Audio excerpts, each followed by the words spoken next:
আসসালামু আলাইকুম রহমতুল্লাহ। বন্ধুরা, আজকে আমরা দেখাইতে যাচ্ছি তদবির ও রোকিয়া জগতের একটি উৎকৃষ্ট বই, হিসার ও রজাতের বিষয়ে লিখিত এক অদ্বিতীয় গ্রন্থ তাবিজের নতুন দরজা। লেখক বিশিষ্ট মুদাব্বির ও চিকিৎসক মুফতি নাইমুল ইসলাম ফরিদপুরি। এই বইটা স্বাভাবিক অবস্থায় মোট পৃষ্ঠা হলো 88 পৃষ্ঠা। এর বিষয়ে যেই বিষয়গুলো নিয়ে আলোচনা করা হয়েছে এই বিষয়গুলো আমরা দেখাইতে যাচ্ছি। আমরা প্রথম পৃষ্ঠা থেকে বুঝেছি যে এই বইয়ের মধ্যে হিসার এবং রজাআতের বিষয় নিয়ে গুরুত্বপূর্ণ আলোচনা করা হয়েছে।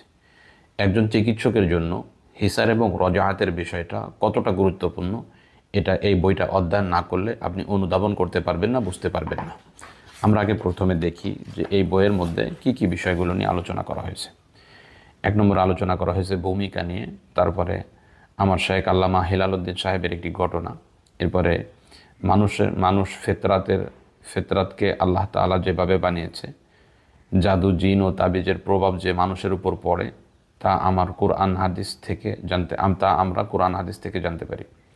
বাতেনি শক্তি দ্বারা কি কি করা সম্ভব, বদনসিব আমাদের, জাদুর হাকিকত, কোরআন হাদিসের পরিভাষায় জাদু, ফেরেশতাদের সাহায্য, শয়তানের সাহায্য যেভাবে পাওয়া যায়, জাদুর প্রকারসমূহ, জাদুর শরীয়ী হুকুম, জিন্নাত, বদনজর লাগার হাকিকত কি, অন্তরের কথা, একটি আফসোস। প্রথম অধ্যায় রুহানিয়াতের আমল, রুহানিয়াত কাকে বলে, রুহানিয়াতকে কিভাবে বাড়াবেন, অজু সহকারে থাকার ফায়দাসমূহ, আরেফিনদের নিকট অজুর সাথে থাকার ফজিলত, নতুন মুতাব্বিরদের জন্য করণীয়, বায়াতের অর্থ, বায়াত দ্বারা উদ্দেশ্য কি। দ্বিতীয় অধ্যায় তাশখিসের আমল, তাশখিস কাকে বলে, দূরের রোগীদের তাশখিস করার পরীক্ষিত আমল, জাকাত আদায়ের উপায়, তাশখিস করার নিয়ম, দুরুদে না রিয়া, ভিডিও কলে বা নিকটে রোগীর তাশখিসের বিভিন্ন পন্থা, তাশখিসের 1 নম্বর পন্থা, তাশখিসের 2 নম্বর পন্থা। 3 নম্বর অধ্যায়ে হিসারের আমল, আমলিয়াত জগতে হিসারের পারিভাষিক অর্থ, মাসনুন হিসার, জাদুকারের দিকে জাদুকে ফিরিয়ে দেওয়ার হিসার, জাকাত আদায় করার নিয়ম, প্রয়োগ করার নিয়ম, জাদু বা চালান জিন জাদুকারের দিকে ফিরিয়ে দেওয়ার নিয়ম, 7 দিনের হিসার করার পন্থা, প্রতিউক্ত নামাজের পর পড়লে যে ফায়দা পাবেন, 1 মাসের হিসার করার পরীক্ষিত আমল করার পদ্ধতি পন্থা, 1 বছরের পরীক্ষিত হিসার, এই আমলের পাওয়ার যেভাবে ঠিক থাকবে।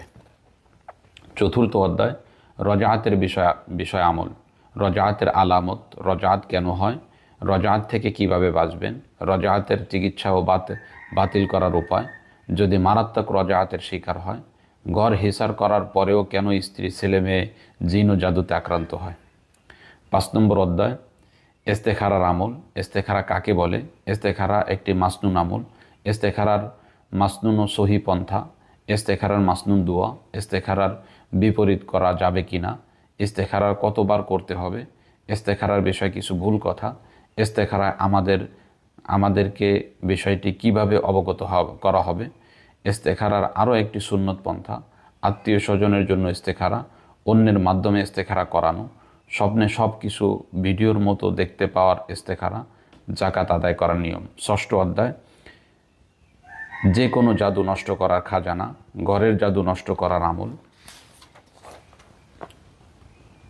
যে আমল করবে, আজান ও আয়াত পাঠ করার নিয়ম, 7 দিনে ঘরকে পরিপূর্ণ জাদু থেকে মুক্ত করার আমল, ঘর থেকে তাবিজ বের করার আমল, ব্যবহার করার নিয়ম, 7 দিনে জাদুকে পরিপূর্ণ নষ্ট করার আমল, যে জাদু অন্য কোনো তদবিরে নষ্ট হয় না তা নষ্ট করার আমল, জাদু নষ্ট করার 21 দিনের কোর্স, তদবিরটি যেভাবে প্রয়োগ করবেন, 25 মিনিটে জাদু নষ্ট করার আমলটি যেভাবে করবেন, 3 দিনে জাদু নষ্ট করার কোর্স, আমল করার পন্থা, জাদু ইমার্জেন্সি নষ্ট করার বিশেষ আমল, জাদুকে নষ্ট করার পাওয়ারফুল বিশেষ আমল, জাকাত আদায় করার নিয়ম, আমল করার নিয়ম।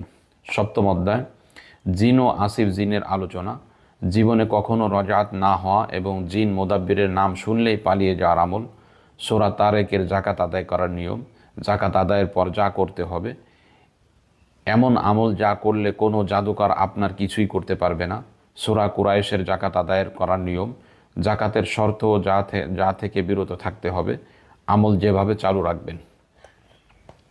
কবিরাজ জিনের জবান বন্ধ করে দেওয়ার আমল, যেভাবে জবান বন্ধ করবে। যদি কোনো রোগী সবসময় চোখের সামনে জিন দেখতে পায়, জাদু দ্বারা কারো চোখ নষ্ট করে দিলে আমল। 11 দিনে ঘর থেকে জিনকে বিদায় করার আমল। ভয়ানক জিনের রোগীর জন্য 11 দিনের আমল। বিশেষ ধোয়া দিয়ে 3 দিনে জিনকে বাড়ি থেকে তাড়িয়ে দেওয়ার আমল। জিনকে জ্বালিয়ে দেওয়ার বিশেষ বাতি, তদবির প্রয়োগের নিয়ম। আর এই বাতির তদবির প্রয়োগ করবেন। জিনের অনিষ্টতা থেকে বাঁচার জন্য রুহানি সুতা পড়ার নিয়ম। জিন থেকে বেঁচে থাকার হাতিয়ার, আয়াতুল কুরসি জাকাত আদায় করার নিয়ম। আয়াতুল কুরসি দ্বারা জিনদের পরাস্ত করার বিশেষ পন্থা। জিনের অনিষ্ট থেকে বাঁচার আমল। জিন থেকে ঘর এবং ঘরে বসবাসকারীদের হেফাজত করার আমল। জাদুকারের জাদু ও চালান জিন থেকে আয়াতুল কুরসি দ্বারা হিসার করার নিয়ম। আসিফ জিন বাড়ি থেকে দূর করার বিশেষ দোয়া। জিন বা জাদুর কারণে কারো জুবান বন্ধ হয়ে গেলে করণীয়। জুবান খোলার বিষয় একটি ঘটনা। যে তদবির প্রয়োগ করেছিলাম তার অবাস হওয়া অঙ্গ ঠিক করার জন্য। জুবান খোলার জন্য যে তদবির করেছিলাম। জাদু ও জিনের বিভিন্ন আমল।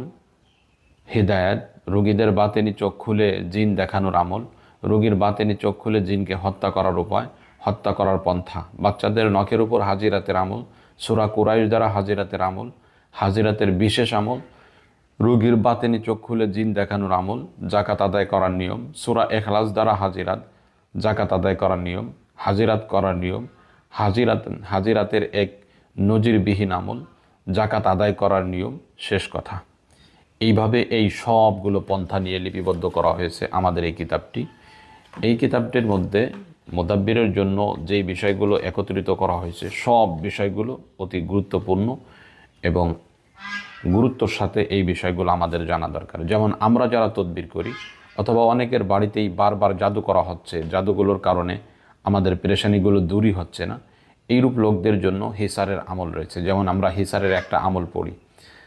হিসার করার 7 দিনের জন্য হিসার যেভাবে করবেন, সূরা ইয়াসিন প্রথম থেকে মুবিন পর্যন্ত পড়ে থেমে যাবেন। এরপর আয়াতুল কুরসি 3 বার পড়বেন। আয়াতুল কুরসি পড়ার সময় প্রথমবার যখন আপনি আয়াতুল কুরসি পড়বেন, তখন ওয়ালা ইয়াউদুহু হিফযুহুমা ওয়া হুয়াল আলিয়্যুল আযীম, এটা 1100 বার পাঠ করবেন। এরপর দ্বিতীয় মুবিন, তৃতীয় মুবিনে পৌঁছে আয়াতুল কুরসি 2 বার পাঠ করবেন। তারপর প্রত্যেক মুবিনে আয়াতুল কুরসি 1 বার করে পাঠ করবেন। পাঠ করা শেষ হলে হাতের তালুতে ফু দিয়ে সমস্ত শরীরে হাত বুলিয়ে দিবেন এবং বাচ্চাদের ঘরের মধ্যে যারা আছে, বাচ্চা হোক স্ত্রী হোক, এদের কল্পনাতে এনে তাদের শরীরে ফু দিয়ে দিবেন। এরপর কিছু মিষ্টি বা গোস্ত সদকা করবেন। ব্যাস হয়ে গেল আপনার 7 দিনের হিসার। এই 7 দিনের মধ্যে আপনার পরিবার এবং আপনি সহ কাউকে কোনো জিন্নাত, কোনো জাদু, কোনো কিছু ক্ষতিগ্রস্ত করতে পারবে না ইনশাআল্লাহ। এটি একটি পাওয়ারফুল হিসার। এরূপভাবে আমরা প্রত্যেকটি হিসার নিয়ে এর মধ্যে আলোচনা করেছি। এগুলো আপনি করে রাখলে আপনি তদবির করাকালীন অবস্থায় আপনার পরিবার নিজেকে এগুলো থেকে, যাবতীয় অনিষ্ট থেকে হেফাজত রাখতে পারবেন। তদ্রূপভাবে আপনার বাড়িতে বারবার ক্ষতি হচ্ছে, আপনি হিসার যদি করেন, আশা করা যায় এই ক্ষতির অংশ আস্তে আস্তে কমে যাবে। নতুন করে আর কিছুই তারা করতে পারবে না ইনশাআল্লাহ। অতএব যারা বইটি নিতে আগ্রহী, ডিসপ্লেতে দেওয়া নাম্বারে যোগাযোগ করে অবশ্যই আপনার বইটি আপনি সংগ্রহ করবেন। বইটি যদিও ছোট সাইজের, কিন্তু এর মধ্যে আমরা গুরুত্বপূর্ণ সব বিষয়গুলোকে তুলে ধরেছি, যার ফলে যারা বইটি নিতে চাচ্ছেন, বইটির দাম 200 টাকা, কুরিয়ার খরচ 90 টাকা, মোট 290 টাকা খরচ হবে। যারা নিতে আগ্রহী ডিসপ্লেতে দেওয়া নাম্বারে যোগাযোগ করে বইটি আপনি সংগ্রহ করবেন ইনশাআল্লাহ। আসসালামু আলাইকুম ওয়া রাহমাতুল্লাহ।